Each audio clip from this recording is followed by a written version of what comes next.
Welcome, welcome, welcome. You're here, I'm here, we're all here, and that's basically the beginning of something magical. Subscribe if you want more of this chaos in your life. I promise it'll be worth it. Ready? Let's jump right into the madness. I never would have believed that a single sheet of paper, tucked into our mailbox on an unremarkable Tuesday afternoon, could unravel my entire life. Yet standing here now, looking back through the lens of hindsight and heartache, I can see the warning signs were always there, faint but persistent. I simply hadn't known how to read them. My name is Tom Wilson. This is the story of how I uncovered my wife's betrayal through something as mundane as our smart water meter. How that discovery shattered the foundations of everything I thought I understood about love, marriage, and trust, and strangely enough, how it eventually led me to a kind of redemption I never expected to find. The date is burned into my memory like a scar. March 15th. That evening, I stumbled through the door after another punishing day at Morrison & Associates, the architectural firm where I'd spent the last 8 years of my career. The project I was leading, a sustainable housing development on the outskirts of town, was locked in a brutal stalemate with the city's planning commission. Every proposal, every revision, every compromise had been rejected, and the constant pushback was wearing me thin. My head throbbed, my shoulders ached, and all I wanted was to grab a cold beer and collapse into the couch without another thought. As usual, the mailbox was crammed with envelopes, stuffed haphazardly by our perpetually rushed postal carrier. The usual suspects were there: credit card statements, mortgage reminders, bills I'd seen 100 times before. But one envelope stood out: the water bill from the city utilities department. Normally, I wouldn't have opened it. Claire handled utilities, part of the unspoken arrangement we'd fallen into over 12 years of marriage. She managed the everyday household expenses. I handled taxes and investments. She scheduled the plumber. I fixed the leaky faucet. It was a system that worked, or so I believed. But something about that envelope was different. Maybe it was the weight of it in my hand.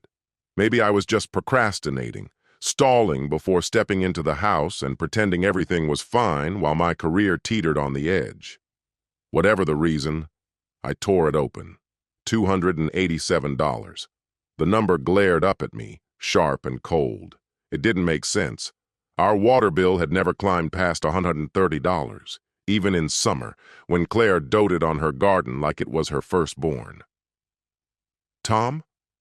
Her voice floated from inside the house, warm and casual. "Is that you?" I stepped into the kitchen, still clutching the bill. Claire stood at the counter, slicing vegetables for dinner. She'd changed out of her office clothes into yoga pants and an oversized sweater, one that used to be mine. Her hair, a soft tangle of blonde, was pulled into the same messy bun she always wore when cooking, stray strands brushing against her cheeks. Even after 12 years, even with the exhaustion grinding me down, she still made my chest tighten. "The water bill," I said, setting my laptop bag on the counter. "It's almost $300. She froze mid-chop, glancing at me with mild surprise. "That's strange. Maybe it's a mistake." "That's what I figured," I muttered. "I'll call them tomorrow." She waved me off gently. "Don't bother. I'll take care of it. You hate dealing with customer service anyway." The knife resumed its rhythm. Thock, thock, thock against the cutting board. "Rough day? Did the planning commission approve the new designs?" And just like that, the moment passed. I unloaded my frustrations about work. She listened, nodding and murmuring at all the right beats. We had dinner, watched a sitcom rerun, and went to bed. It was ordinary, comfortable, familiar. But that number, $287, lingered in the back of my mind like a splinter I couldn't dig out. Small, but impossible to forget. Chapter 2. The Pattern. And that was the first thread. The one that, when tugged, began to unravel everything. The next month's statement showed up on April 18th. Total due, $294. Did you ever follow up on that water bill? I asked Claire one morning while we sat at the kitchen table. She barely glanced up, her thumb moving across her phone screen. In her free hand, she held her coffee, steam curling up around her face. Oh, right. Yeah, I called. They said the numbers were correct. So we're really using that much more water? I pressed. I guess so. She shrugged without looking up. I've been running the washer more since I work from home now, and my showers are longer these days. You know, self-care. Rebecca keeps saying it's important to carve out time for yourself when you're stressed. Rebecca, her closest friend from college, recently divorced and suddenly brimming with life advice, had been preaching this mantra for months. I'd never really liked her. Self-care? I said. That's costing us an extra $150 a month? Claire finally lifted her eyes. There was something there. Frustration, maybe guilt. Hard to tell. Tom, it's water. We can pay for it. Would you rather I stop taking care of myself? Let myself go? We were getting close to dangerous ground. 12 years of marriage teaches you which hills to die on and which ones to walk past. Of course not, I murmured. You're right. I'm sorry. Her lips curved into a smile that didn't quite reach her eyes. Thank you. Don't you have an early meeting today? May's bill came. $301. I didn't say a word this time, but I started watching. Claire was doing more laundry. The washing machine seemed to hum almost constantly when I came home from work. She'd also adopted a new daily ritual. Around 11 a.m., she'd announced she was taking a reset break. It's important to set boundaries when you work from home, she explained when I asked about it. Otherwise, it feels like you never leave the office. It sounded reasonable. Everything Claire said always sounded reasonable.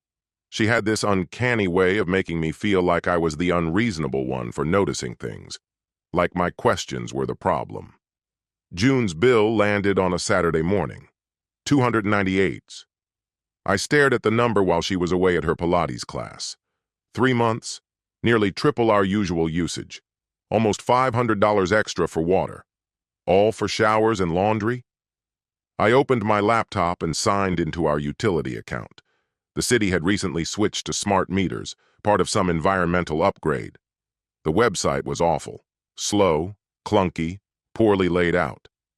My architect's brain winced at every pixel of bad design.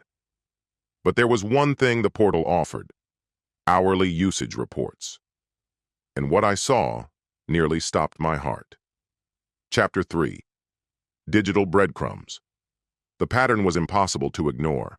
So exact, so deliberate, I assumed at first the data had to be wrong.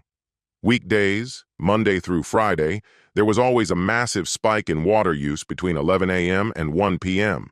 Not a small uptick, not something you'd expect from tossing in a load of laundry or enjoying a longer shower. This was catastrophic consumption: bathtub filling, shower blasting, dishwasher running levels of water. But here's the part that made my stomach drop. On weekends, the spike vanished. When I was home, everything was normal. The day I stayed home sick in May, no spike. The week I flew to Florida to see my parents in April, leaving Claire home alone, perfectly average usage the whole time. I pulled 3 months of data and spread it out, my mind automatically sorting it into patterns, building timelines, seeking logic in the chaos. The numbers lined up with eerie precision. Every weekday, usage begins climbing at 10:55 a.m. sharp. Spikes at 11:15 a.m. Peak consumption holds steady until 12:45 p.m. Drops off gradually, back to normal by 1:05 p.m. Average excess per incident: 180 to 220 gallons. That's not a long shower. That's not just laundry. That's filling an entire bathtub and more every single day. Weekday. My hands trembled as I snapped the laptop shut. Claire's Pilates class wrapped up at noon. She'd be back any minute. I needed a plan. I knew her schedule like clockwork. Every weekday morning she had team meetings from 10:30 to 11:30. Those infamous camera-optional calls she always took in her home office, door firmly closed. Afterward, she usually skipped a proper lunch, munching at her desk while replying to endless emails. Or at least, that's what she'd always claimed. "Hey, babe!" Claire's voice startled me. I hadn't even heard her come in. "What are you doing?" I fumbled, quickly flipping the browser to a news site. "Just catching up on headlines. How was Pilates?" "Amazing," she said, practically glowing. "Miranda really pushed us hard today. I'm going to feel it tomorrow." She leaned over, kissed my forehead, carrying with her the mingled sense of sweat and that ridiculously pricey shampoo she loved. "I'm hopping in the shower." "Another one?" The word slipped out before I could stop myself. She froze halfway up the stairs. "Another one?" she repeated, turning sharply. "Nothing. You already showered this morning and now again after class." "Tom," she said flatly, "I'm literally drenched. Are you seriously going to give me a hard time for wanting to wash off after a workout?" "No, of course not. I'm sorry, I've noticed the water bills have been crazy high lately and I'm trying to figure out why." She sighed. That exasperated sigh I knew too well, the one she used when I was being difficult. "We've been through this," she said. "I'm home more now, so I use more water. It's not complicated. If it's not about money being tight, then what is it?" She crossed her arms, weight shifting to one hip. "Defensive stance, textbook Claire. What do you want, Tom? Should I time my showers? Start logging every single toilet flush?" "Claire, I'm just trying to understand." "Understand what?" She cut me off. "That your wife likes being clean? That I can't enjoy a long soak in the tub once in a while because you're obsessed with our water bill?" "Bath." She said bath. But she'd been telling me she was just taking longer showers. "I didn't realize you were taking baths," I said carefully. Something flickered across her face. Irritation, or maybe guilt. "Showers, baths, whatever," she snapped. "You're being controlling and weird about this." "I'm not." "You are," she shot back. "You're interrogating me about when I clean myself. Do you even hear how insane that sounds?" She shook her head, already turning toward the stairs. "I'm going to shower. Try not to start the stopwatch." Her footsteps thudded upward, leaving me alone with the laptop and my spiraling thoughts. That night, I lay in bed staring at the ceiling, Claire breathing softly beside me. Her breaths were deep, steady, punctuated by tiny sighs I used to find endearing. Now they sounded false. Was I losing it? Becoming paranoid? Maybe she was right. Maybe I was overreacting. Plenty of people take baths during the day. It's one of the perks of working from home, isn't it? But 180, 220, gallons, every weekday, only when I wasn't around. I thought about confronting her, pulling up the data, showing her the numbers. But I could already hear what she'd say. "You're tracking my water usage?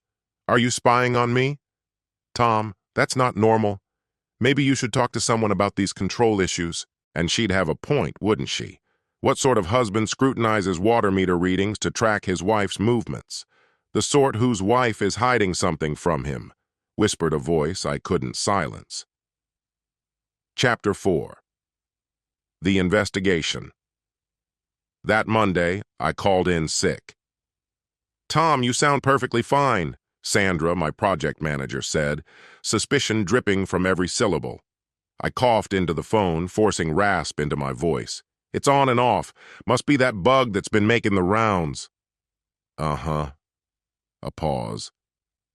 "This wouldn't have anything to do with the planning commission meeting being delayed to Wednesday, would it?" "I wish I were that clever," I muttered. "I'll look over the updated proposals from home if I start feeling human again." "Just rest. We'll manage." She hesitated. "But Tom, you're a terrible liar. Whatever's going on, I hope you figure it out." When the call ended, unease settled over me. If Sandra could see straight through me, how had I been so blind to Claire's secrets for this long? At 7:45, I kissed Claire goodbye like always. "Feel better?" she murmured, eyes glued to her laptop as she sipped coffee. "There's soup in the fridge if you need it." I nodded, left the house and drove not to work, but to an office park 2 miles away. The nearly empty lot behind the building became my cover. From there, I summoned an Uber to take me back toward home, just not all the way. The driver, a retired chatterbox named Frank, wanted my whole story. "Playing hooky, huh?" he said with a wink. "Good for you. Life's too short to grind every day." "Something like that," I muttered. I asked him to drop me 3 blocks away, then walked the rest of the distance, feeling absurd. I was staking out my own house. But those water meter readings, the exact timing, the consistent spikes, meant something. I just had to figure out what. I crouched behind the Hendersons' RV, a beast of a vehicle permanently parked on the street despite endless HOA complaints. Bless them and their refusal to follow rules. It was the perfect hiding spot. 10:45 a.m. Nothing. 10:50 a.m. Still nothing. Maybe I'd lost it. Maybe Claire would step outside for the mail or to water her plants and prove me wrong. 10:55 a.m. A silver BMW turned onto our street. 10:58 a.m. It slowed as it approached our driveway. 11 a.m. It pulled in. 11:02 a.m. Jake Thompson got out. I knew Jake. Of course I knew Jake. Claire's favorite co-worker, her so-called work husband. The guy who made her laugh in morning meetings. The one she told me had survived a brutal divorce last year. "Poor Jake," she'd said. "Melissa really wrecked him. Good thing they never had kids." Jake Thompson. Perfect hair, perfect teeth, perfectly pressed shirts, always immaculate, even working from home. Jake Thompson. The proud owner of a BMW worth more than my salary. Jake Thompson. Walking up my driveway at 11:03 on a Monday morning, and not knocking. He used a key. Chapter 5. The Gathering Storm. My hands trembled so hard I nearly dropped my phone while recording him step inside. My house. With a key I never gave him. The rational part of me, the engineer who calculated load tolerances and stress points for a living, scrambled for innocent explanations. Maybe Claire had locked herself out once and handed him a spare. Maybe he was dropping off documents for work. Maybe. But watching another man unlock my door and stroll inside like he belonged there, I knew. I waited. 5 minutes. 10. At 11 sharp, I opened the water usage app. Right on cue, consumption spiked. My phone vibrated with a message from Claire. "Hope you're doing better. Taking my break now." The little heart she added felt like it punctured my chest. I shot a text to my brother, Mike. "Emergency. Get to my place right now. Park on Oak Street. Bring your phone." His reply came almost instantly. "On my way." "You okay?" "No. Just hurry." Mike lived 20 minutes away, if traffic was kind. I'd have to sit in this misery a little longer. I moved my car to Oak Street so he'd spot it immediately when he arrived, then slipped back to my watch point, eyes glued to the water meter. 11:30 a.m., 125 gallons and climbing. 11:45 a.m., 175 gallons. 12 p.m., 210 gallons. At 12:05, Mike's truck rolled up.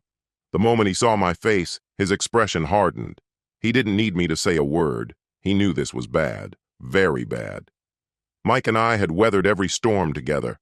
Our parents' messy divorce, Dad's cancer scare, my wedding to Claire. He could read me better than anyone. "What's going on?" he asked quietly, instinctively lowering his voice. I showed him everything. The water usage charts, the inflated bills, the BMW parked in our driveway, the grainy video of Jake unlocking my front door like he lived there. Mike's face shifted. Confusion, realization, anger, finally settling into a frozen rage I'd only seen once before, the night he found his college roommate stealing from him. "That's Jake?" From her work? The divorced guy? Yeah. How long? Judging by the water bills, at least 3 months, maybe more. Mike cracked his knuckles, an old football habit that resurfaced whenever he was holding himself back from punching something. What's the move? I glanced at the water meter on my phone, 235 gallons still climbing. We're going in. You sure about this? Maybe we should wait, get more evidence. Mike, he's in my house, in my bed, with my wife, using my water. What more evidence do I need? He nodded. Fine. But we do this the smart way. Record everything. Don't lay a hand on them. No threats. Keep it clean. You're gonna want this airtight for the divorce. Divorce. The word slammed into me like a brick to the chest. This morning, my biggest worry had been a city planning meeting. Now my brother was talking about ending my marriage. Let me handle the talking, Mike added. You're too close to this. You just keep the camera rolling. Trust me, Tom. I nodded, unable to speak. Chapter 6. The Revelation.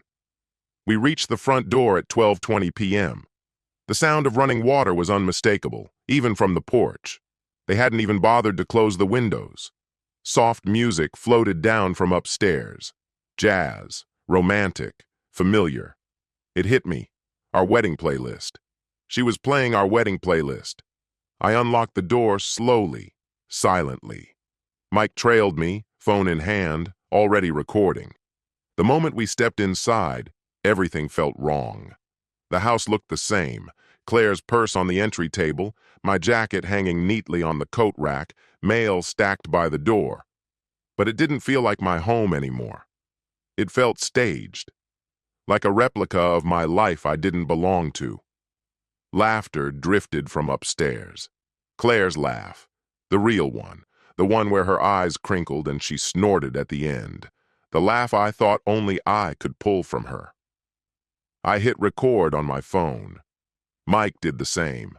The staircase groaned on the third step from the top, the one I'd been meaning to fix for months. The laughter paused, then started again. They hadn't heard us. The bedroom door stood open. Clothes littered the floor like breadcrumbs leading toward the bathroom. Jake's crisp dress shirt was draped casually over my reading chair. Claire's blue dress, the one I'd surprised her with for her birthday, lay abandoned across the bed, wrinkled and forgotten. The bathroom door hung half open, a curtain of steam rolling out into the bedroom. The pounding of running water echoed louder here, mingling with splashes and muffled bursts of laughter. Our Bluetooth speaker hummed softly, playing At Last by Etta James, our wedding's first dance song. I locked eyes with Mike. He gave me a hard, wordless nod. I swung my foot forward and kicked the door wide. It slammed against the wall with a sharp crack. Enjoying the water pressure, Jake? The scene in front of me seared itself into my brain, permanent and vivid as a scar. The clawfoot tub Claire had begged me to install during the remodel sat brimming with bubbles, its surface scattered with rose petals. Candles burned on every flat space they could find, wax dripping down glass and metal. On the counter, an open bottle of Veuve Clicquot, our special occasion champagne.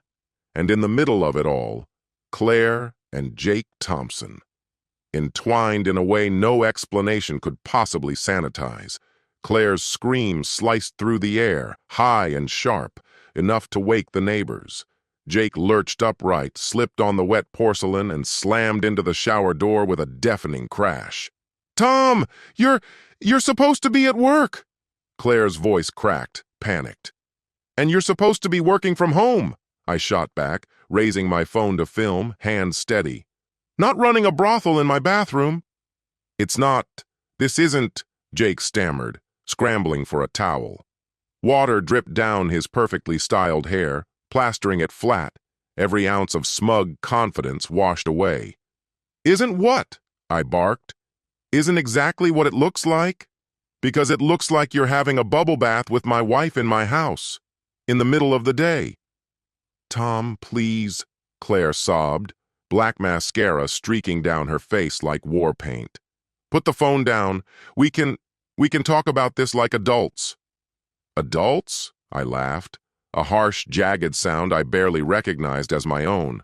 "Adults don't lie. Adults don't sneak around. Adults don't steal water." Jake froze. "Steal what?" "3 months," I shouted. 3 months of sky-high water bills. Thought I had a leak somewhere." Mike stepped into the doorway beside me. "Technically, bro," he said dryly, "you did have a leak. Just not the kind you call a plumber for." Claire shrank deeper into the foam, trying to disappear. "Mike? What are you even doing here?" "Backing up my brother," Mike said, unbothered, "while he documents his wife's extracurricular activities. Smile for the camera." "This is illegal," Jake snapped. "You can't record us without consent." "Actually," Mike replied, tone almost conversational, "this is Tom's house. He can record whatever he wants in his own home, especially when it involves trespassers." "I'm not a trespasser," Jake spat. "Claire invited me." Mike raised an eyebrow. "Does she even have the authority to invite someone like you? Because last I checked, this house belongs to both Tom and Claire, which means best case, you're an uninvited guest. Worst case, you're trespassing. And given you've got a key Tom didn't hand you, I'm leaning toward trespassing." Chapter 7. The Unraveling. Jake finally managed to wrap himself in one of our towels. My towel. The monogrammed set Claire had given me for Christmas. "I should go," he muttered. "Go?" I stepped into the doorway, blocking his exit. "But you just got here." "Well, 2 hours ago, according to my security footage. Don't you usually stay until 1? You've got 15 more minutes." "Move, Tom!" Jake shoved toward me. Mike stepped forward too, his full 6'2", 220-pound frame towering over him. "I don't think so, buddy," he said. "Not until we finish recording this. For the lawyers." "What lawyers?" Claire's voice cracked, brittle and trembling. "Tom, we don't need lawyers. This stays between us." "Us?" I laughed, sharp and bitter. "There hasn't been an us for a long time, Claire. Us ended the second you handed him a key to our home. Us disappeared when you turned our bathtub into your little playground. Us dried up with every drop of water you wasted sneaking him in here." "It's just water," she screamed. "It's not just water," I roared back. "It's trust, it's respect, it's our marriage, it's everything." Jake tried to leave again. This time I stepped aside, let him go. But I trailed him with the camera as he scrambled toward the bedroom, desperate to collect his things. "Don't forget your socks," I said, voice dripping with mock kindness. "They're under the bed. You know, the bed where I used to sleep." He moved like a man on fire, fingers fumbling at his shirt buttons, hopping on one leg while yanking up his pants. I caught every frantic second on video. "Mike!"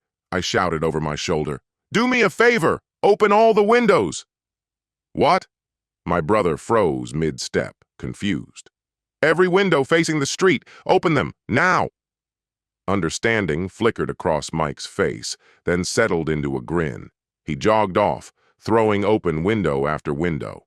"Tom, don't!" Claire appeared in the doorway, draped in the silk robe I'd given her for our anniversary. How fitting. "You don't dare!" But I was already at the big master bedroom window, the one overlooking the whole street. "Hey, neighbors!" I shouted at the top of my lungs. "Ever wonder why your water pressure drops around lunchtime?" Mrs. Henderson froze mid-snip in her rose garden, pruning shears glinting in the sun. Across the street, Mr. Park stopped mid-wash on his prized Mustang, hose dangling forgotten in his hand. "Turns out Claire here's been running a lunchtime spa special. Jake Thompson from her office has been enjoying daily baths right here in my house." "Tom, shut up!" Claire shrieked, lunging at me, but Mike stepped between us, holding her back. "Check your taps," I yelled. "Between 11 and 1, Monday through Friday. Weak water pressure, now you know why." Doors creaked open up and down the street. The Petersons came out 2 doors down. The young couple from the corner house stepped onto their porch. Even teenage Tyler Martinez appeared, phone already recording, no doubt streaming this live. Jake reached the front door, hands trembling on the lock. "Leaving already?" I called after him. "Don't forget to leave a review. 5 stars for water temperature, -2 for the surprise audience." He finally flung the door open and stumbled into the yard, shirt half-buttoned, shoes dangling from one hand. The neighbors gawked openly. Mrs. Henderson dragged out a lawn chair like it was free entertainment. "Show's not over yet, folks," I bellowed. Jake sprinted to his BMW, slamming the key fob. Nothing. Pressed again. Still nothing. "Car trouble?" I asked, walking toward him. Mike appeared beside me, tossing something casually in his palm. "Huh. Look at that. A battery cable just fell off. Weird, huh? Could happen to anyone." "That's mine," Jake shouted, panic in his voice. "Prove it," Mike replied cheerfully. "Looks like any old cable to me. Could be yours, could be mine, could be hers." By now, half the street had gathered. People whispered, phones out, recording every second. Jake spun around, face flushed red. "This is harassment! I'm calling the cops!" "Please do," I said with a smile. "I'd love to explain how you got a key to my house without permission. Maybe they'll be curious about the 3 months of stolen water, too." "Stolen water?" His voice cracked. "You're out of your mind." "Am I?" I tilted my head. "Let's do the math. 200 gallons per visit, 5 days a week, 12 weeks. That's..." I pretended to count on my fingers, nice and slow. 12,000 gallons. At current rates, roughly $500. I looked him dead in the eye. Sounds like theft to me. Chapter 8. Digital Meltdown. Claire stepped out onto the porch, now wearing a faded t-shirt and jeans. Her damp, tangled hair clung to her shoulders as she fixed me with an icy glare. "Give him the battery cable," she said flatly. I folded my arms. "No, I don't think I will. He clearly enjoys hanging around here. Let him wait for ALA," I added with mock cheer. "Oh, should I call them, since I'm apparently the one footing the bill for everything around here?" "You're being ridiculous," she shot back. "Ridiculous?" My voice cracked into a laugh as I spun toward her. "Do you know what's ridiculous, Claire?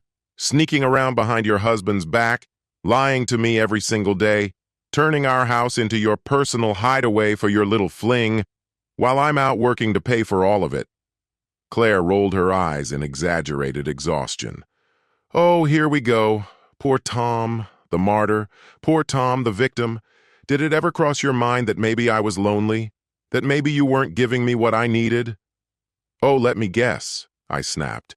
"You needed midday bubble baths?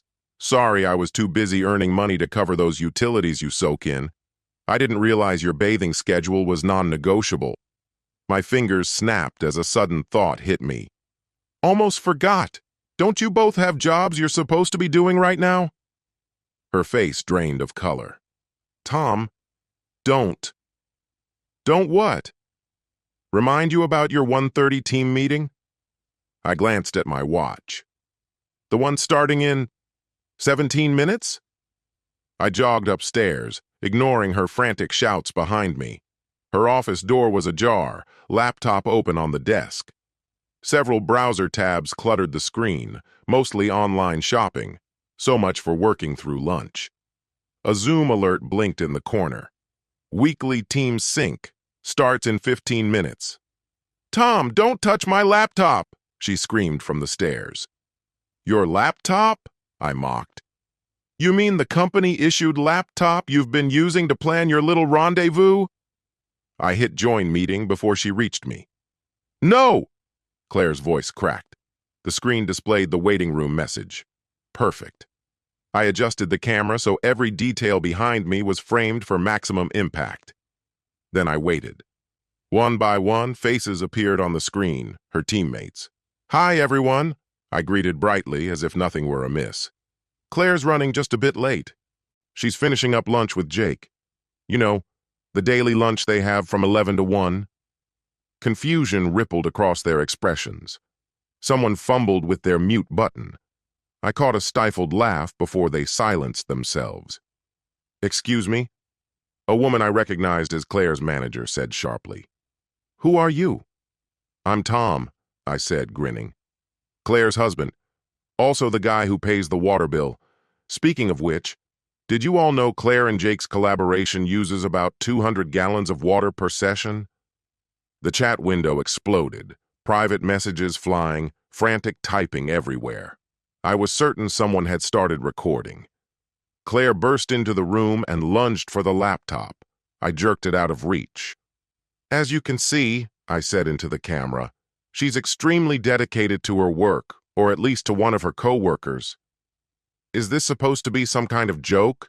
The manager asked, voice cold and clipped. I wish it was, I replied. But unfortunately, it's very real. And if you check your employee handbook, I think you'll find some very specific rules about relationships between team members, especially ones carried out on company time. I swiveled the laptop toward the window. Outside, Jake stood by his stalled car, phone pressed to his ear, gesturing wildly. There's Jake, I said cheerfully. Looks like he's having car trouble. Probably all that steam from their bathroom meetings finally corroded his engine. Mr. Wilson, the manager's voice sliced through the uproar, sharp and cold. This behavior is completely unacceptable. You want to talk about unacceptable? I cut in, my voice steady but shaking with anger. How about using company time for your personal escapades? How about lying to your boss about where you've been? Sneaking around, having an affair on the clock? I tilted my head toward the laptop. Want me to forward the water usage reports? 3 months' worth of proof, perfectly aligned with your secret meetings? Claire lunged forward, finally tearing the laptop from my hands and snapping it shut with a violent slam. But it was pointless. The truth had already spilled out. You've destroyed my career, she screamed, tears streaking down her cheeks, voice breaking. I stared at her quietly, voice low. No, Claire, you did that yourself. I just showed them what was already there. Chapter 9. The beginning of the aftermath. The hours that followed blurred together, smearing into one long stretch of chaos and numbness. Jake eventually called an Uber and slunk off the property, but not before Mrs. Henderson hollered across the lawn, Need a hose, hun? Might help you rinse off. The crowd slowly broke apart, neighbors retreating to their homes, though I could still spot twitching curtains and the glint of phone cameras peeking through windows long after everyone claimed to be gone. Claire barricaded herself in the guest room, her makeshift office, and the muffled sound of frantic phone calls leaked through the door. Damage control, no doubt. Good luck with that, I thought grimly. In the age of instant shares and screenshots, this story was already racing through her company faster than any email ever could. Mike stayed. He ordered pizza and sat with me on the back deck, 2 beers sweating on the railing as the sun bled into the horizon. We didn't talk much at first, just watched. You holding up? He asked eventually, voice soft. I don't even know, I admitted. I think I suspected when I saw the pattern. Some part of me already knew, but seeing it confirmed, yeah, that hits different. Mike took a long swig of his beer. For what it's worth, he said, you handled it a hell of a lot better than I would have. Did I, though? I muttered. I humiliated her in front of the whole neighborhood and her boss. She humiliated herself, Mike replied. You just pulled back the curtain. We sat in silence after that. The only sounds Claire's movements inside, drawers opening and slamming, footsteps pacing like a caged animal. Packing. Of course she was packing. You know what stings the most? I finally said. What's that? The water bill. Mike raised an eyebrow. Of all the ways to find out my wife's cheating, I continued, it's because she was too cheap to spring for a hotel room. Mike nearly choked on his drink. When you put it like that, $300 extra a month, I muttered. They could have had a fancy hotel suite, a Marriott, room service, champagne, but no, they used my house, my tub. My water pressure. Your rose petals, Mike added, smirking. I blinked. There were rose petals? Dude, you didn't notice? They were everywhere, floating in the water like some kind of dime store romance novel. I groaned and covered my face. I'm going to be finding those things forever, aren't I? Pretty much. Mike grinned.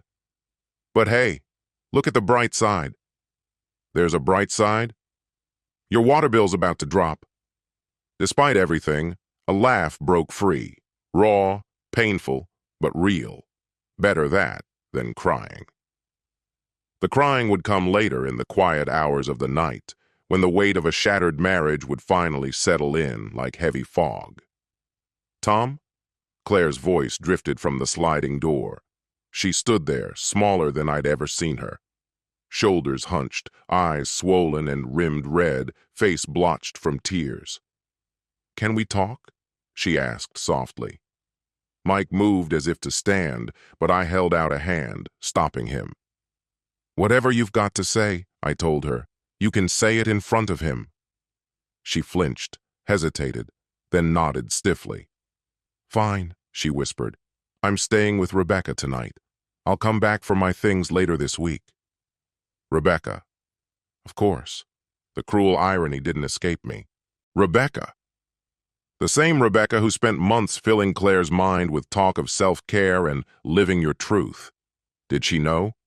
Was she covering for Claire this entire time? Tom, Claire began, faltered, and then fell silent. I'm sorry, she whispered eventually.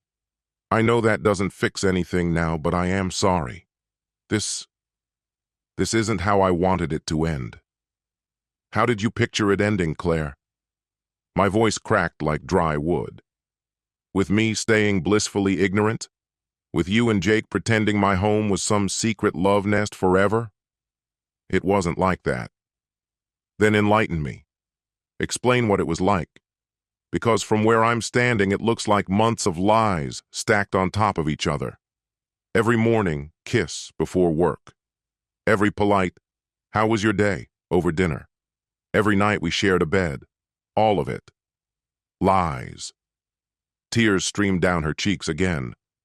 I'd seen those tears soften me 100 times over the last 12 years.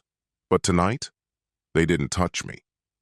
I fell out of love with you, she finally admitted, her voice breaking into pieces. I didn't plan it. It just happened. And Jake was there. He understood me. He understood you? I barked out a bitter laugh. What exactly was there to understand? That you wanted bubble baths at noon? That you missed your single life? What profound truth did I fail to grasp? You were always buried in work, she shot back. Always worried about deadlines and budgets. When was the last time we did anything spontaneous? When was the last time you even looked at me? Like I wasn't just part of the furniture? So your answer was Jake? I spat. You redecorate your life with him instead of talking to me? That's not fair, she murmured. Fair? My voice rose as I surged to my feet, knocking my chair to the floor with a crash. You want fair? Fair would have been an honest conversation. Fair would have been therapy. Fair would have been separating before you started screwing someone else. Fair would have been the bare minimum of human decency. I know, she whispered, almost inaudible. I know I handled it horribly. You think? She turned toward the door, then hesitated. For what it's worth. The whole water bill thing? Weirdly impressive. Creepy as hell, but impressive. Get out. She left. I listened to the sound of her car ignition, the garage door groaning open, the hum of the engine fading into the distance, the sound of my marriage driving away into the night. Mike quietly lifted my overturned chair and pressed a cold beer into my hand. So, what now? He asked. Now? I stared up at the first stars cutting through the darkening sky. Now I call a lawyer, change the locks, probably hire a plumber to inspect the bathtub. Not sure I'll ever be able to use it again. Fair enough, he said softly. You want me to stick around tonight? I shook my head. No. I think I need some space. Time to process. He squeezed my shoulder. Call me if you need anything. And Tom, you did the right thing. Hurts like hell right now, but you did the right thing. Chapter 10. Legal Maneuvers.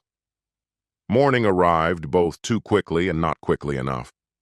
I'd spent the night restless, lying in the dark and staring up at the ceiling, sifting through 12 years of marriage in my head, searching for hints I should have noticed. They'd been there all along. Small, seemingly harmless things that, in hindsight, lit up like warning signs on a highway at midnight. The sudden lock screen she'd put on her phone about half a year ago. Work policy, she'd said.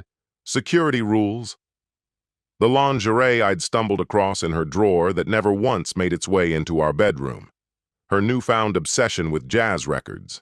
Jake's taste, I'd bet anything. The way she asked me about my day, her voice flat, her eyes elsewhere, performing interest rather than feeling it. By 8 o'clock sharp, I dialed Patricia Winters. A colleague had whispered her name to me. One of the best divorce attorneys in the city. Her receptionist squeezed me into an emergency slot later that same day. Bring anything you've got, she instructed over the phone. Financial paperwork, proof of infidelity, anything that might help. Proof of infidelity. Such a cold phrase for something so raw and ugly. I spent the morning assembling my evidence. Water utility statements, screenshots of usage spikes, the videos I'd taken yesterday. I even drove to the bank, requested 3 years of statements, and combed through them, highlighter in hand, marking every suspicious charge I could find. There weren't many, Claire had covered her tracks well, but a few dinners at unfamiliar restaurants stood out. A couple of hotel charges during times she'd sworn she was away at conferences. Was it all a lie? No, I decided. The beginning had been real. We'd been genuinely happy once.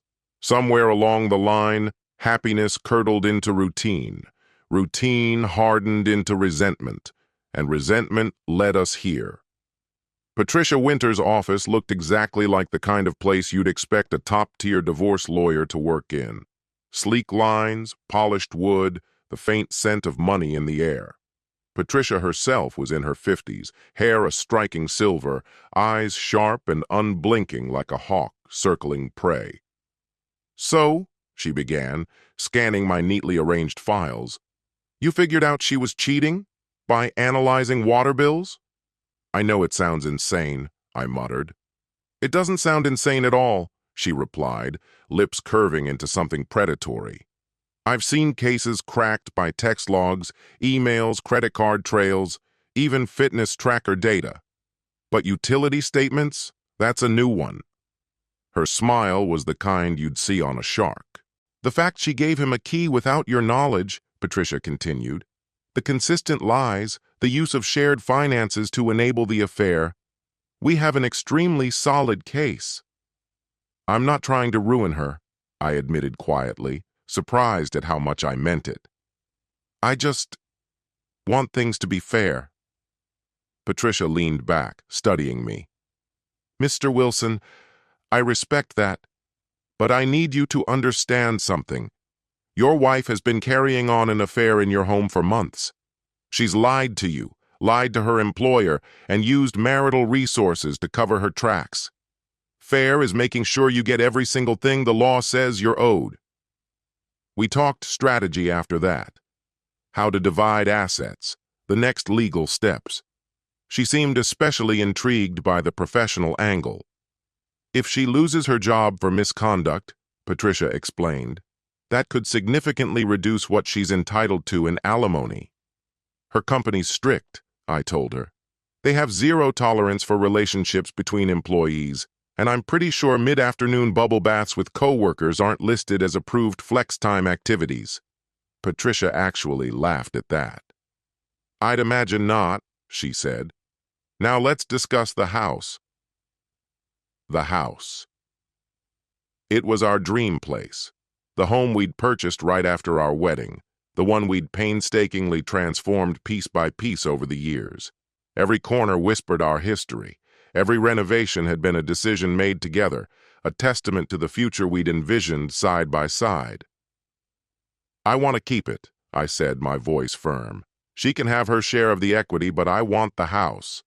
Considering she's the one who had the affair there, we can argue she's forfeited any sentimental attachment."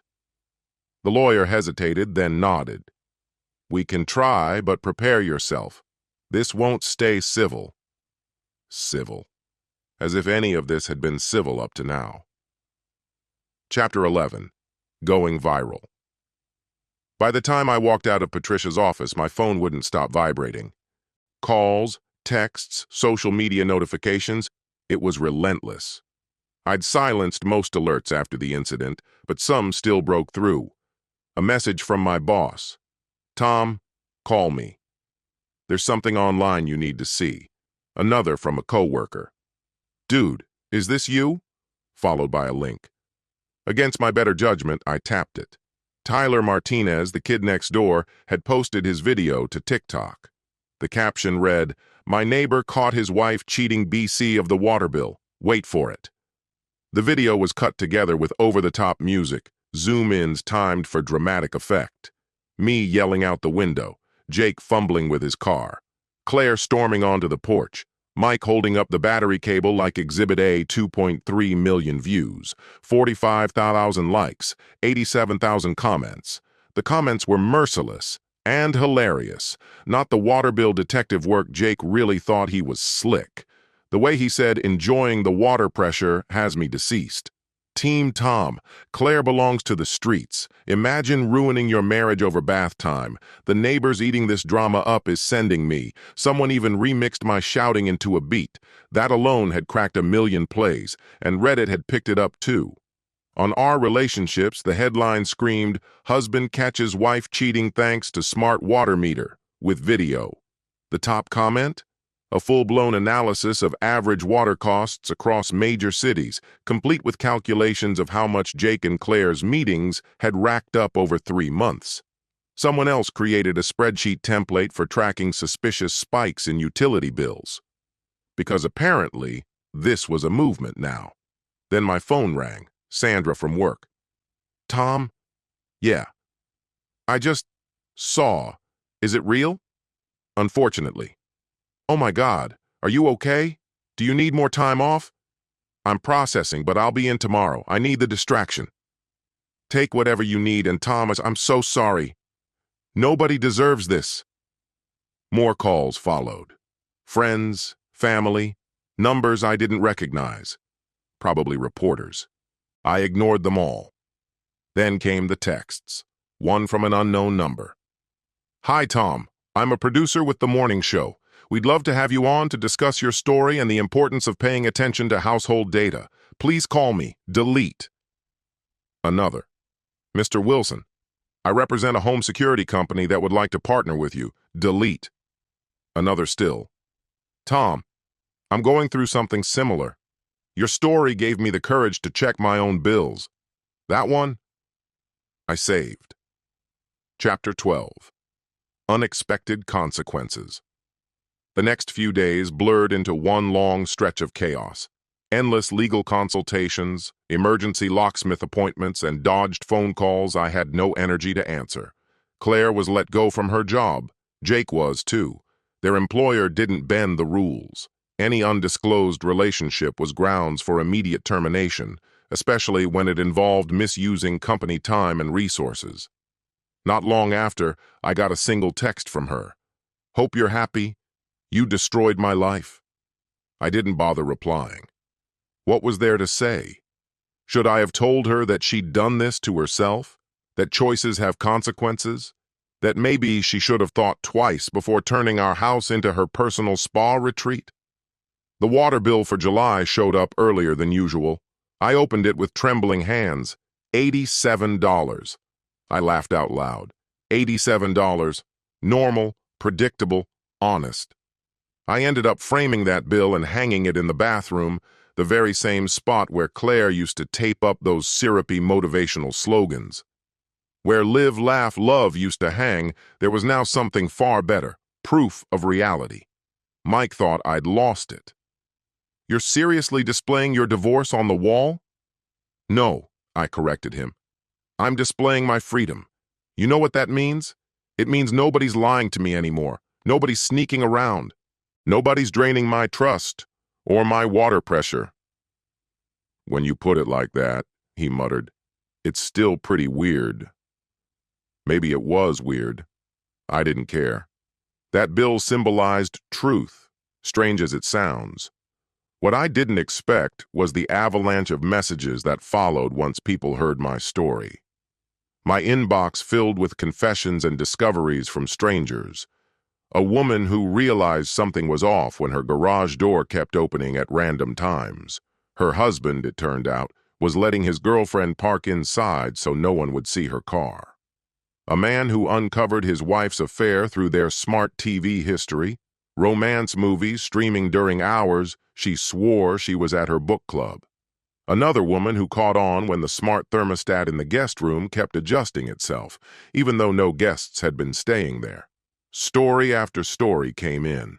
Different details, same core theme. The very devices we bring into our homes to make life easier had quietly become witnesses to betrayal. I started replying to some of these people, offering whatever help I could. Check your utility statements. Trust your instincts. Document everything. Don't confront without proof. Find a good lawyer. Somehow, without ever planning it, I became an accidental expert in catching cheaters through technology. Chapter 13. Starting Over. 3 months after that unforgettable Tuesday, I launched a blog, What Your Utility Bills Are Really Telling You. Tagline, your house knows when someone's cheating. You just have to listen. The first post was my own story, told in full, but interlaced with actionable advice.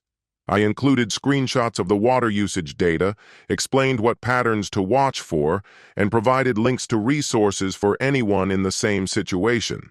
The response was explosive. Within a single day, the post went viral.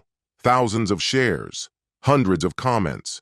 People wrote in saying they'd discovered affairs through smart home devices, bills, and digital footprints. I followed up with more posts. Smart speakers showing unrecognized devices, router logs exposing secret browsing habits. How technology helped me reclaim my sanity. Why documenting patterns matters more than isolated incidents. Building a case with digital evidence. The blog quickly evolved into a full-on resource hub. I eventually partnered with David Chen, a cybersecurity specialist, to publish guides on safely and legally checking router logs, reading smart meter data for anomalies, identifying suspicious financial activity, protecting your digital privacy during divorce. I always stressed one core principle. Technology should confirm your suspicions, not create them. Trust is the backbone of any relationship. But when that trust shatters, the data doesn't lie. Chapter 14. The Chance Encounter. Half a year after the divorce papers were signed, I ran into Jake. Of all places, it was the plumbing aisle at a hardware store. He was standing there, studying shower heads like they were priceless artifacts. When he saw me, he froze, clutching a rainfall shower head like a makeshift shield. Tom, he said carefully, as if my name might detonate. Jake, buying fixtures for your own bathroom now? He had the decency to look ashamed. Look, I wanted to say I'm sorry. What we did, was wrong. I knew it was wrong. I did it anyway. Water under the bridge? I asked, half joking, unable to stop myself. That's not funny. It's kind of funny. He shifted uneasily, still gripping the shower head like it was some kind of lifeline. For what it's worth, Claire and I, we didn't make it. Didn't last? Yeah. Once everything came out, after the jobs, the fallout, the spark just disappeared. The spark? That's what you're calling it? You know what I mean. Without the secrecy, without wrecking my water pressure and bathtub, I cut in. He flinched. Yeah, that. Want some advice, Jake? He gave a wary nod. Next time you feel like having an affair, book a hotel. It's cheaper, and there's less chance of the internet finding out about it. There won't be a next time, he muttered.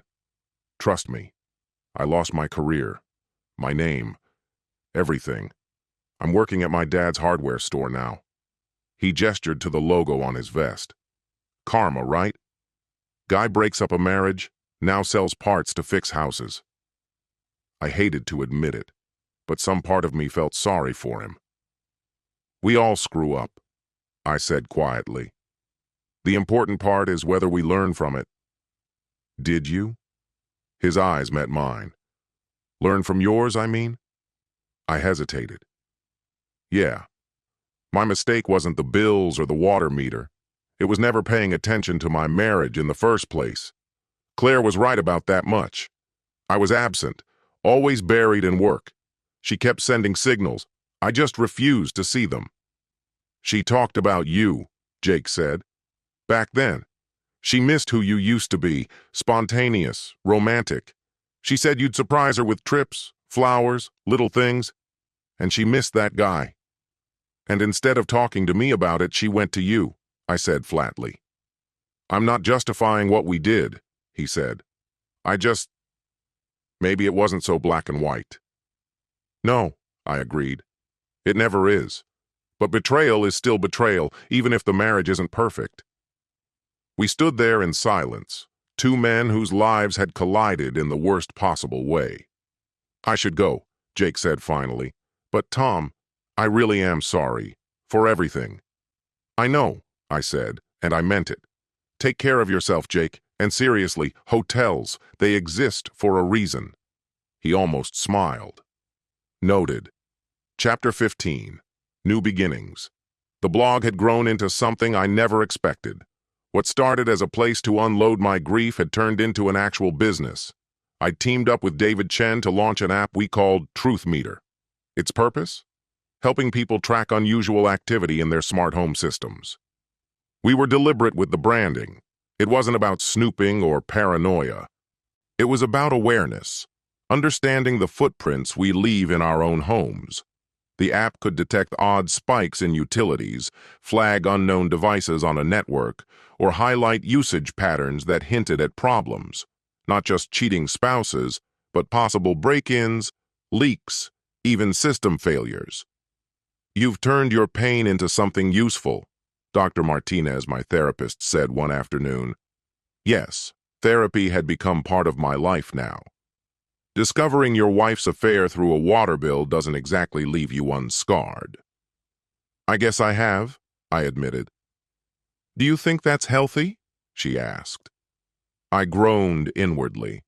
She always answered questions with questions, but I'd learned to play along. Better than wallowing, I said. If what happened to me can help someone else face the truth or stop wasting years in denial, then maybe there's some good in it. And personally, how are you handling trust? The thought of future relationships? The million-dollar question. I'd started dating again, cautiously. A couple of coffee meetups that fizzled. One dinner date that ended when she realized I was that guy, the water bill affair guy, and spent the evening grilling me about Claire and Jake. No second date there. But then came the Chicago conference. Chapter 16, Sarah. She was speaking in the session right before mine, a talk on digital marketing strategies. Confident, funny in a self-effacing way. The crowd loved her. At one point, when she brought up how vital it was to pay attention to patterns in user data, she glanced my way, caught my eye, and winked. After finishing my talk about digital footprints, specifically how smart home devices can quietly chronicle a person's life, she walked up to me at the coffee station.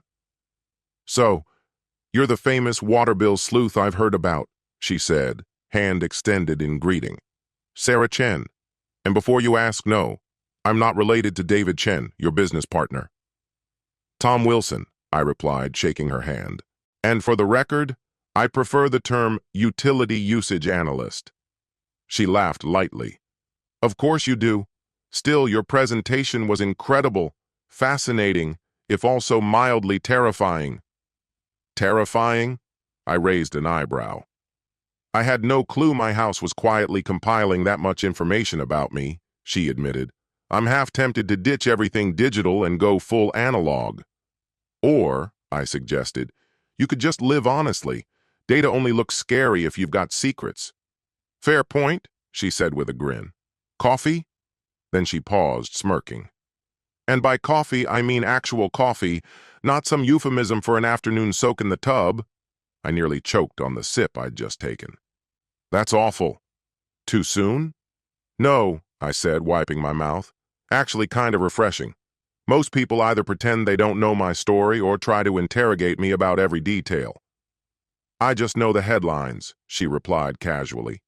Wife, co-worker, the water bill anomaly, viral blow-up, business pivot. Feels like some modern tragedy that turned into an entrepreneurial success story. When you put it like that, you make it sound respectable, I said, half amused. We ended up talking through the entire break, trading notes on our sessions, dissecting the conference highlights, quickly discovering we shared the same rhythm in conversation. She turned out to be the marketing director for a sustainable tech firm, deeply passionate about her work, though she was careful not to let it consume her life. Balance is everything, she said at one point. I learned that the hard way during my first marriage. You've been married before? For 5 years, she said evenly. We ended it on good terms when we realized we wanted different futures. He wanted kids in the suburbs. I wanted travel and career growth. No villains, no scandal, just two people drifting in separate directions. That's surprisingly mature.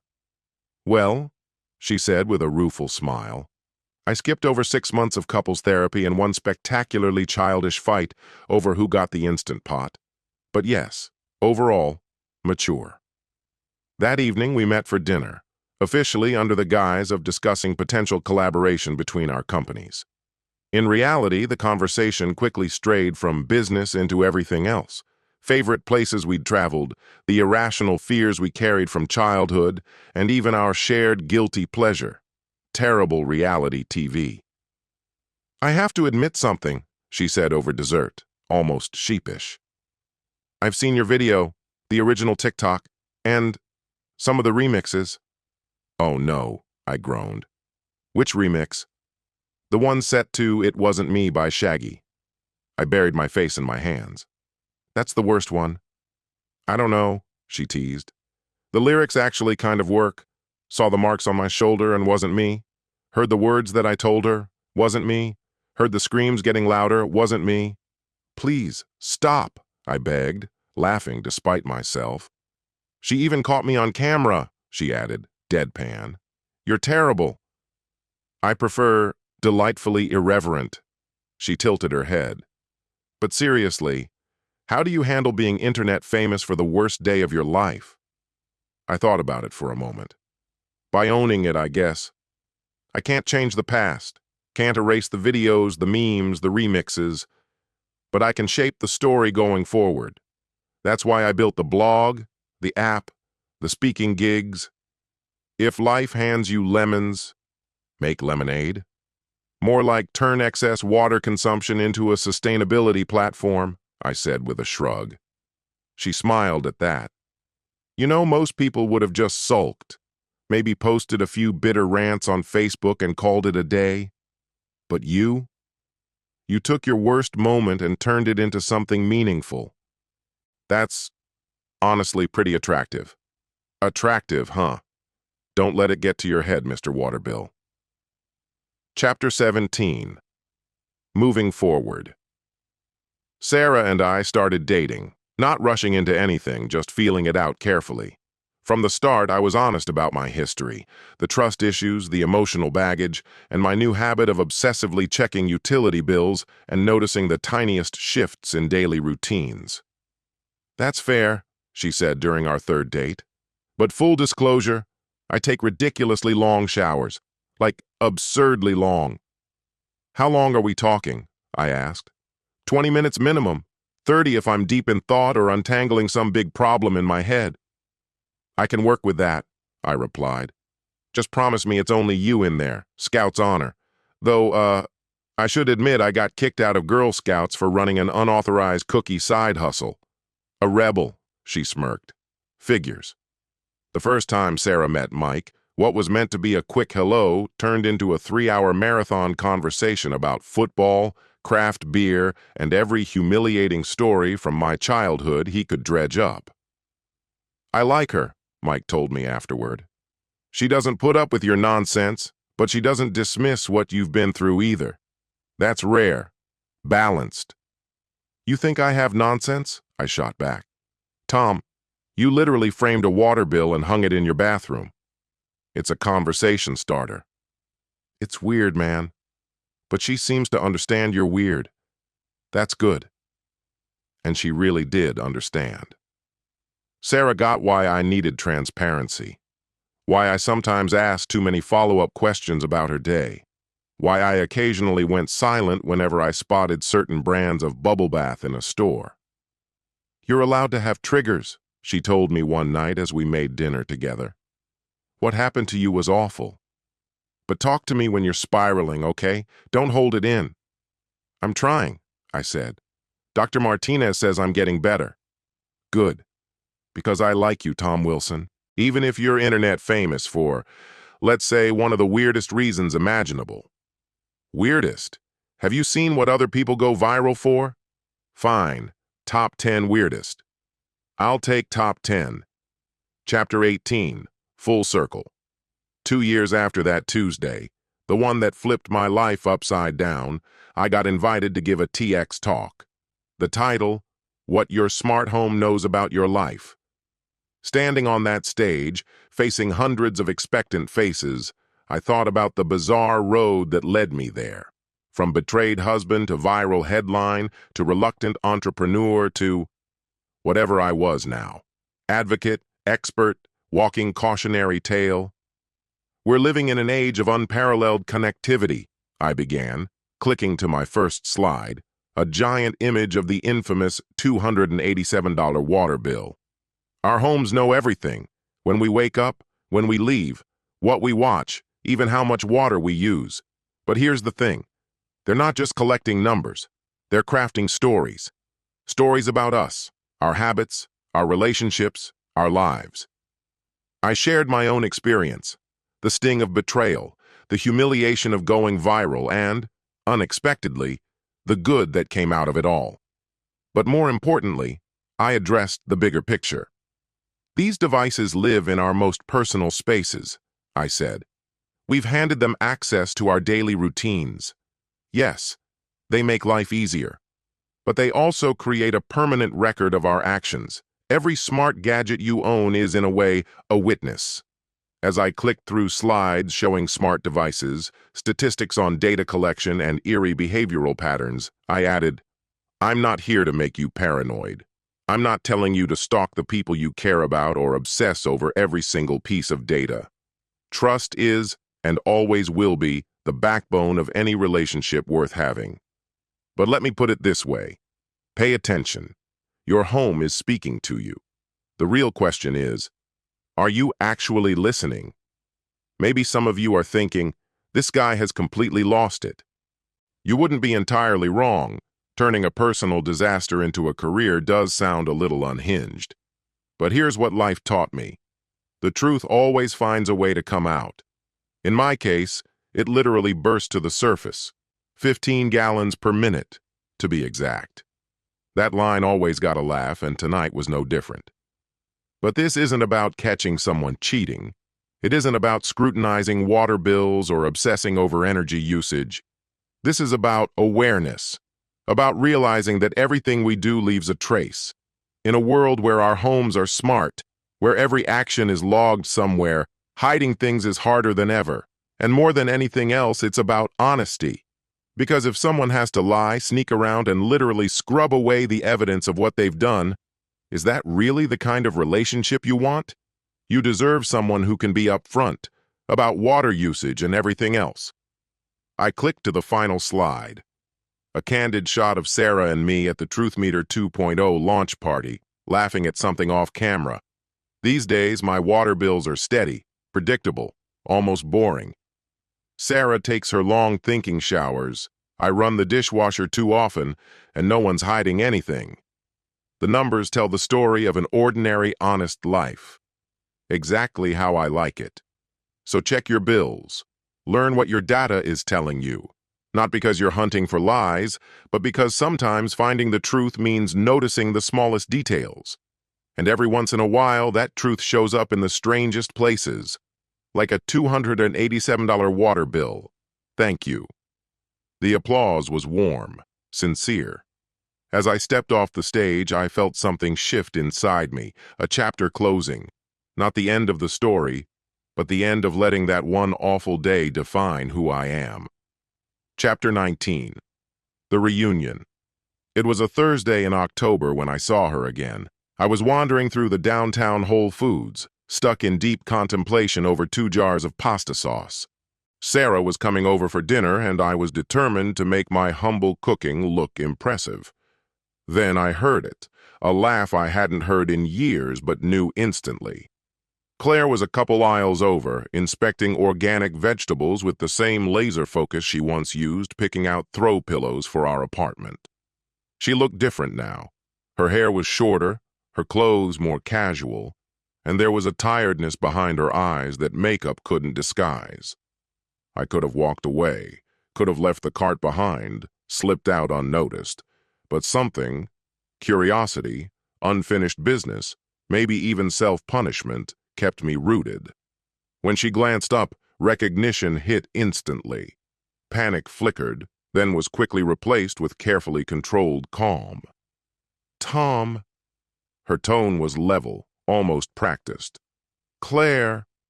We stood there, 2 people who once swore forever to each other, now strangers in a grocery store aisle. "How are you?" she asked. Because really, what else do you say to someone whose life you detonated? "I'm good. Really good, actually." "You?" "I'm managing." She gestured vaguely toward the basket in her hand, filled with the lonely meals of someone cooking for one. "Just grabbing a few things?" "Yeah. Same." The silence between us grew heavy, thick with all the unsaid words. "I'm sorry. I hate you. I miss what we were. How did this happen?" "I heard about your company," she said at last. "The app and everything. Congrats." "Thanks. I heard you're at Morrison Tech now." Her eyebrows lifted in surprise.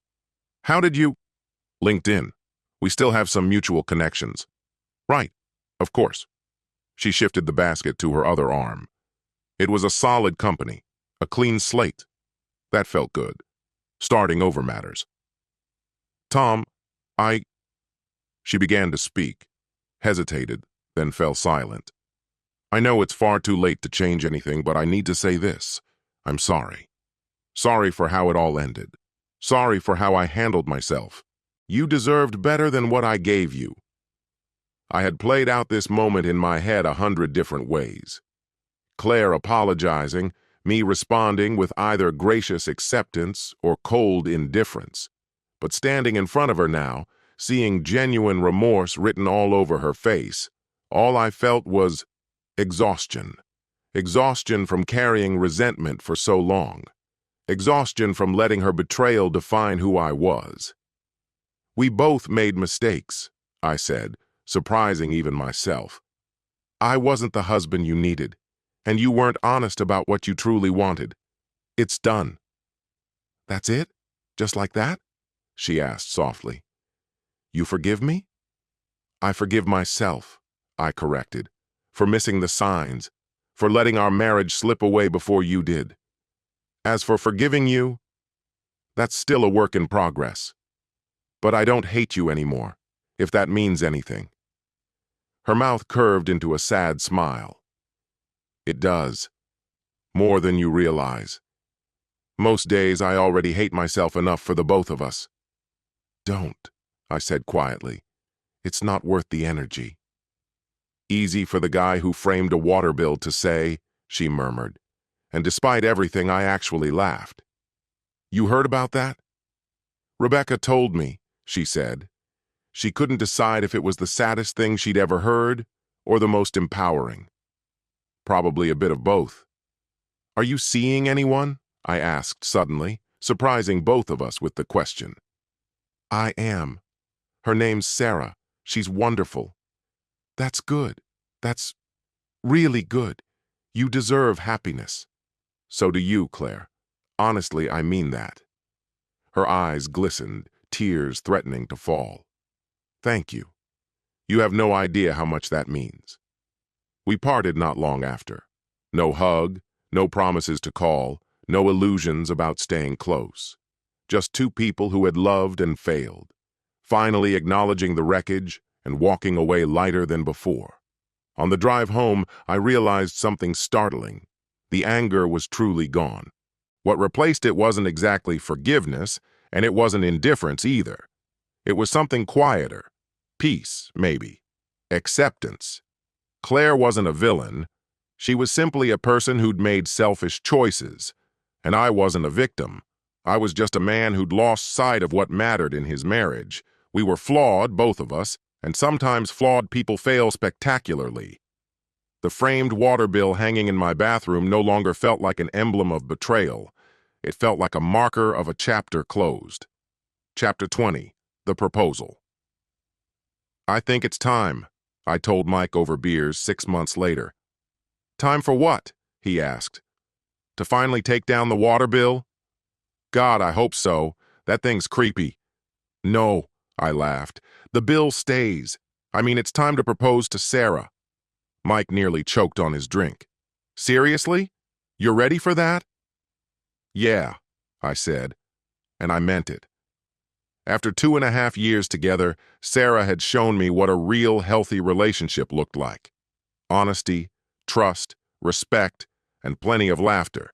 No hidden truths, no quiet resentments, no inexplicable utility spikes. Got a ring yet? Mike asked. Not yet, I admitted, but I knew I would soon. I wanted to run something by you first, I said, hesitating, just to make sure I'm not completely out of my mind. You are out of your mind, Mike replied without hesitation, then smirked. But not about this. You think Sarah's right for me? She's perfect, he said firmly. She calls you out when you're being ridiculous, but somehow still cheers you on. She actually laughs at your awful jokes. And when she learned you were the guy from the water bill incident, she didn't even flinch. If that's not love, I don't know what is. So, you approve? Man, I've been on board since day one. But hey, nice of you to ask. How am I even supposed to do this? I admitted. I don't have a plan yet. Keep it simple. Make it personal. And for the love of all things holy, leave the utilities out of it. I laughed. Yeah, fair point. Weeks later, though, I couldn't stop thinking about it. Our entire story, mine and Sarah's, was tangled up with that first embarrassing chapter. We met because of my presentation on digital footprints. Our very first real conversation, the viral water bill disaster. She literally saw my worst moment online before she ever got to know me in real life. When the proposal idea finally clicked, it felt right. I booked a private cooking class at her favorite restaurant, the same place we'd gone for our first real date. Together, we made a 3-course meal, laughed through all our culinary mistakes, and devoured every bite. Then dessert arrived. I don't remember ordering dessert, Sarah said, narrowing her eyes at the covered dish the chef set down. Special menu item, I managed to say, my heart pounding. She lifted the lid. No cake, no pastry. A small leather-bound journal sat inside instead. What's this? She asked. Open it. Inside were pages documenting us. No spreadsheets, no bills, just moments. Ticket stubs from concerts, photos from trips, a receipt from the coffee we shared the day we met, little notes we'd scribbled to each other, evidence of the life we'd been quietly building, messy and real and ours. The final page held a photo of us laughing at Mike's barbecue, and taped next to it was the ring. Sarah, I said, dropping to one knee as it all clicked for her. You've shown me that the best relationships don't need constant monitoring or analysis. They just need to be lived, honestly, fully. You've seen me at rock bottom, seriously, It's immortalized on TikTok, and somehow decided I was worth loving anyway. Will you marry me? She was crying and laughing all at once.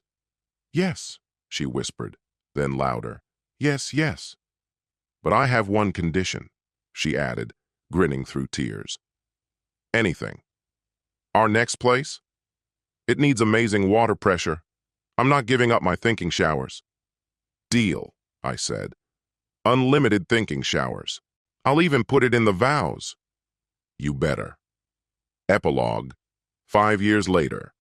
The frame still hangs in our bathroom even though we've moved twice. The once bright $287 water bill has faded a little, but it's still there. A relic of how strange life can be. Daddy, why do we have a bill on the wall? Our daughter Emma asks, toothbrush foam dribbling down her chin.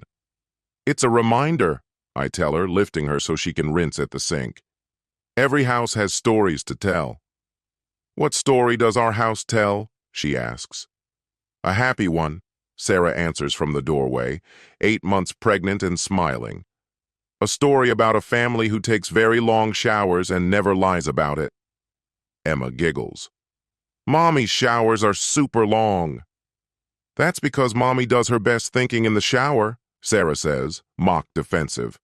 How else would I come up with clever ways to negotiate your bedtime? No-go-she-ate bedtime, Emma protests, words muffled by toothpaste. I help her rinse and send her off to pick pajamas. She scampers away, leaving Sarah and me alone with that faded bill. Do you ever wish we'd gotten rid of it? She asks, wrapping her arms around me from behind. Not once, I answer.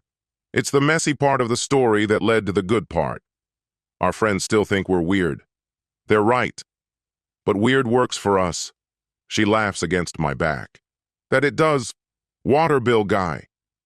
The company grew in ways I never could have pictured. What started as a simple idea has transformed into a tool used by thousands. TruthMeter now helps people far beyond just monitoring relationships.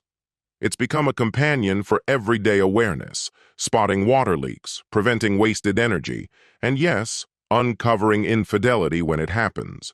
But more than that, it's given people a clearer understanding of their digital footprints and a chance to reclaim control over their data. Last year, David Chen and I sold a controlling share of the company to a major tech conglomerate.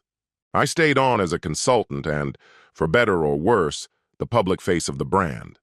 That sale paid for this house, the one Sarah and I always dreamed about. Perfect water pressure, a bathtub that's never seen a single rose petal. Claire remarried 2 years ago. I only know because she sent me an email, short, courteous, more a heads up than anything else in case we ever crossed paths. I wished her happiness, and I meant it. Everyone deserves the chance to start over. Jake? He's up in Seattle now, if LinkedIn is to be believed. Still in tech, still single, at least as far as I can tell. I like to think he learned something from the mess we all went through, though I doubt I'll ever really know. Mike became Emma's godfather, and somehow the most devoted uncle imaginable. He's engaged now to Patricia, a remarkable woman who finds our story equal parts chaotic and strangely heartwarming. She fits right in. My parents, divorced since I was 15, find endless amusement in the fact that their son became famous for exposing a cheater. At least you learned what not to do from us, Mom likes to tease. Dad just mutters about kids these days and the technology that ruins, or maybe saves them. The video still resurfaces every few months, bouncing between platforms like a ghost that refuses to fade. Someone even turned it into a Netflix documentary last year. Love, Lies, and Leaders, the water bill scandal. We didn't participate, but they managed a surprisingly accurate job with what was public. Sarah and I watched it together with popcorn and wine, sparkling cider for her, laughing at the overly dramatic reenactments. They made me look like a villain, I complained, watching an actor brood over water bills with near-manic intensity. You were pretty intense, Sarah reminded me. Remember the spreadsheet? Hourly consumption patterns? That spreadsheet. A work of art, absolutely deranged, a beautifully deranged work of art. Doctor, Martinez officially discharged me from therapy last year. She said I'd processed everything, healed as much as anyone could, and come out remarkably well-adjusted. I still drop in sometimes when life piles up too high, but the wound that once consumed me has faded into a quiet scar I barely notice anymore. The TED Talk eventually led to a book deal, one I turned down 3 separate times until Sarah convinced me to finally write it. How to Listen to Your House. A Guide to Digital Awareness in Modern Relationships hits shelves next month. The dedication reads, for Sarah, who takes long showers and tells the truth about them, and for Emma, who reminds me daily that the best stories are the ones still unfolding. Tonight, after Emma's asleep and Sarah is soaking in her nightly thinking bath, I stand in my office surrounded by reminders of this strange, winding journey. Framed press clippings, awards, a photo from our wedding leaning against the first truth meter prototype. The Entrepreneur of the Year plaque sits beside a printout of the TikTok that started it all. My phone buzzes, an email from a journalist wanting to do a "Where Are They Now" piece for the 5-year anniversary of the viral video. I delete it without answering. That chapter's been told. The one I care about now is smaller, quieter. The story of building trust, day after day. The story of teaching my daughter what honesty really means. The story of standing beside my wife as she soaks and thinks and dreams big. The story of creating a home where truth feels safer than secrets. Tom? Sarah calls from the bathroom. Can you bring me a towel? Just a towel? I call back. No rose petals? No champagne? The only thing floating in here is my pregnancy pillow, she says. And the only thing I'm drinking is water, because heartburn is real. Romantic? I tease. You want romance? She laughs. I'm growing your child while restructuring an entire marketing division. That's romance. She's right. This is romance. Not the cinematic kind, not the rose petal kind. The real kind. Honest. Sometimes messy, sometimes unglamorous. The kind that doesn't need to hide. The kind that shows up on the water bill exactly as it should. 2 grown-ups and 1 child who loves nothing more than splashing water everywhere. All of us using just what we need to get through the day. I take a towel from the linen shelf and walk toward the bathroom, pausing for a moment to glance again at that old framed bill hanging on the wall. $287. The price of lies, the toll of honesty, the moment everything shifted. You coming? Sarah's voice calls out. Yeah, I say. I'm on my way. And I am. Moving forward now, one truthful day after another, inside a home that carries the weight and relief of a story finally lived in the open. Outside, the water meter turns steadily, counting every drop we use, and I wouldn't trade it for anything. Because now I understand. The truth always finds a way up to the surface. Sometimes it arrives folded in an envelope, blending in with the ordinary clutter of daily life. Sometimes it takes time before you see it for what it is. But if you watch closely, really watch, your house will reveal it all. You only have to listen, and sometimes look at your water bill.